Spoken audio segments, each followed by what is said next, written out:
For most people who grew up in China, the word Denver doesn't really mean a city. It reminds us of a dinosaur. Yeah, Denver, the last dinosaur. That cartoon was everywhere when we were kids. But here's the fun part. Denver wasn't from Denver at all.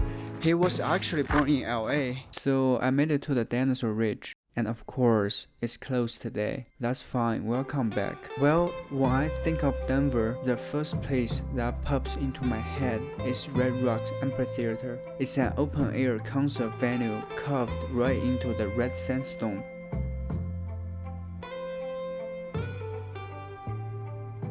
I mean, look at this place. These rocks are older than the dinosaurs. We're talking 300 million years old. Back then, this was a flat desert, and over time, all that sand and gravel turned into the red sandstone you see now. Geologists call it the fountain formation. I don't even know what that means, but it sounds pretty fancy, right? Basically, just Earth stuck in layers for a few hundred million years, and then one day, the Rockies popped up and titled everything on its side. That's why these walls stand like this now. Nature literally built its own concert hall. Way before any band showed up, the Wood Tribe used this spot for ceremonies. They already knew there was something powerful about it. Fast forward to the late 1920s, the city of Denver bought the land, and during the 30s, New Deal crews from the CCC and the WPA carved the modern amphitheater right into the rock. It officially opened in 1941. Then in 1964, the Beatles played here. And that's when Red Rocks really blew up. Fun fact though, it was their only US show that year that didn't sell out. Probably because it's halfway up to a mountain, but that night became legendary. After that night, every big artist wanted to play here. Today, it seats about 9,500 people, and when there's no concert, you can just walk right in. On regular days, it opens from about an hour before sunrise to an hour after sunset, and on show days, they close it around 2 p.m. They say Red Rocks is the best place on earth to see a concert. I believe that. I just hope I can afford a Zach Bryan ticket before I die.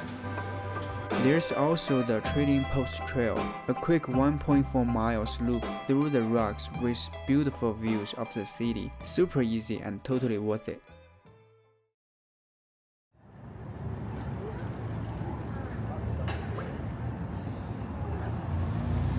Leaving Red Rocks behind, I head back into the city. This is a Union Station, Denver's living room. It first opened way back in 1881. When trains were flying across the American West. Denver wanted one big Union depot to pull everything together, and to show the world it was more than just a frontier town. Back in the day, this place was massive. The 180-foot clock tower was actually the tallest building in the West. In 1894, a fire tore through the building, but they brought it back, and by 1914, it had this groundstone design, the same one you are seeing today. A few decades later, during World War II, this place was packed day and night. Over 50,000 people came through every single day. Soldiers shipping out, families saying goodbye. 100 years later, 2014, Union Station got a huge makeover. Now it's Denver's main hub. Light rail, Amtrak, city buses, and the A line straight to the airport. Millions come through here every year. You can find all this online, of course, but being here in person feels completely different. It doesn't feel like just a train station anymore. It's more like a little world of its own. Bars, restaurants, even a hotel upstairs. And there's Tattered Cover, a classic Denver bookstore that's been around since the 70s. People come here just to wander, grab a book, maybe take one home as a souvenir. Next door, you've got Olive and Finch, this cozy cafe where I'd probably go on a date.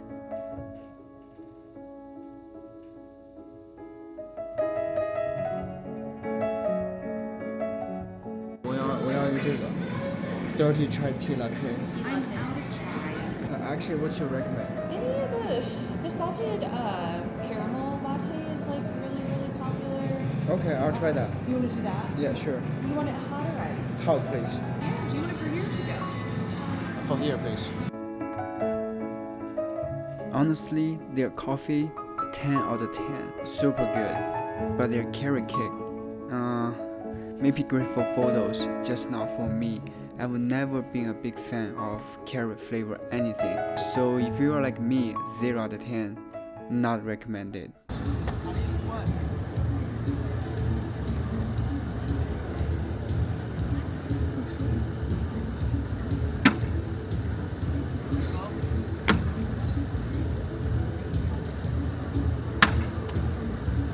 After spending some time at the Union Station, I headed a few blocks east, straight toward one of the places I would be most excited to see in Denver.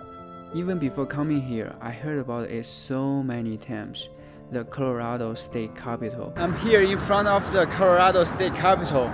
All I want to say is someone definitely took a shit here. It smelled so bad. So bad. It's definitely in my top 3 must-visit spots because that shiny golden dome on top isn't just decoration. It's actually covered in real gold leaf, added back in 1908 to honor the Colorado Gold Rush. When they first put on that gold, it cost around $15,000, a lot of money at the time. The last big restoration cost over $16 million. And just the gold alone was worth about $120,000. Our mine right here in Colorado, the building itself was finished in the 1890s, built mostly out of Colorado granite. And if you climb the steps to the entrance, you will see a small marker that shows exactly 1 mile above sea level. That's where Denver gets its nickname, the Mile High City. See, if that cup wasn't there, I'll be already up there, go get myself some gold.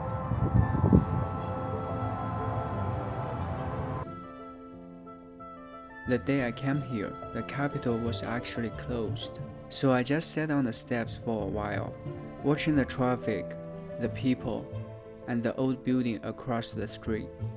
Before today, I always thought the only US cities I really like were places like Miami, or maybe San Francisco or LA, where there's sunshine and delicious Asian food everywhere. But at that moment, I suddenly felt like Denver isn't as boring as I used to think. It's got a slower rhythm, a nice rhythm. It made me think, maybe living here long term wouldn't be a bad idea after all.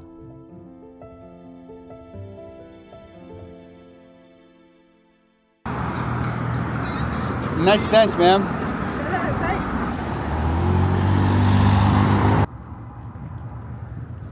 Close your mouth, bro. This is the biggest dustpan I ever see. Take a selfie. Not far from the state capitol, I somehow found myself walking toward the Denver Art Museum. The buildings around here are very unique. Sharp angles, bold shapes, all modern and a little unexpected. I don't really know much about art, but even I could feel the creative energy in the air. The museum has 2 main buildings. The first floor is open to the public for free. You can walk around, check out the gift shop. Guess how much does this cost? $1,600. But go upstairs, you'll need a ticket. Out of a curiosity, I asked one of the staff. So what's on the upstairs? Upstairs we have, Art. You're not wrong there. We have our current large fall exhibition going on right now. Okay. So Camille Pissarro's Impressionism. This is the catalog for the show there. I mean, I don't know much about art, but that looks pretty professional for me though. Oh yes. Yeah. Can you buy some of those paintings or like? We have images available upstairs for a lot of these guys. Yep. Okay. Must be expensive, right? They're not too bad for some of these. Okay. Depends on the size you're looking at. Oh, that's pretty cool. Thank you so much for showing us. You're very welcome. I don't actually know who Camille Pissarro is, but the paintings in the booklet looked phenomenal. If anyone watching knows more about him, please tell me in the comments. I'm happy to learn. It's almost 5 p.m. in downtown Denver. I'm heading to today's final destination, the most famous street, the 16th Street. Let's go check it out. Wait. Right in the heart of downtown Denver, there's a place called the 16th Street Mall, a 1.25-mile stretch made just for walking, shopping, and people watching. It was designed by I.M. Pei's team and opened way back in 1982. Walking here today, I was like, man, since when did Denver get this many people?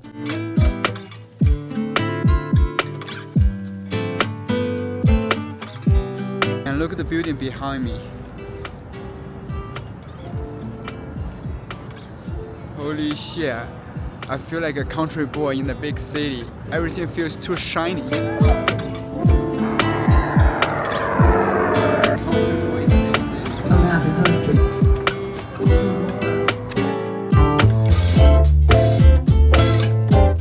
I get a menu special? Holding a Chinese guy uses chopsticks.